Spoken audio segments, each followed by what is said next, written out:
أهلا وسهلا مشاهدينا الكرام في هذه النشرة الإخبارية، وهذا أبرز عنوانها: تحذير من الشركة الوطنية للطرق السيارة بسبب رياح قوية. أوصت الشركة الوطنية للطرق السيارة بالمغرب اليوم السبت مستعملي الطريق السيار تازة وجدة بأخذ الحيطة والحذر وبالاستعلام عن حالة حركة السير قبل أي تنقل، وذلك عقب صدور نشرة إنذارية للمديرية العامة للأرصاد الجوية تتوقع هبوب رياح قوية مع تطاير الغبار. وأوضح بلاغ للشركة أنه عقب النشرة الإنذارية من المستوى البرتقالي الصادرة عن المديرية العامة للأرصاد الجوية اليوم السبت، معلنة هبوب رياح قوية مع تطاير الغبار في عدد من أقاليم المملكة، وذلك غدا الأحد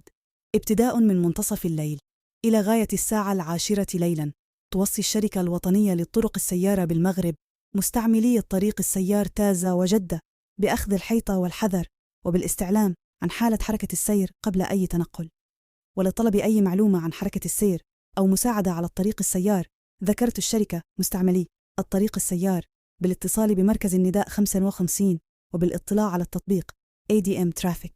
وأشارت الشركة الوطنية للطرق السيارة بالمغرب إلى أنها معبأة وفق نظام اليقظة الشاملة رفقة شركائها المتدخلين على الشبكة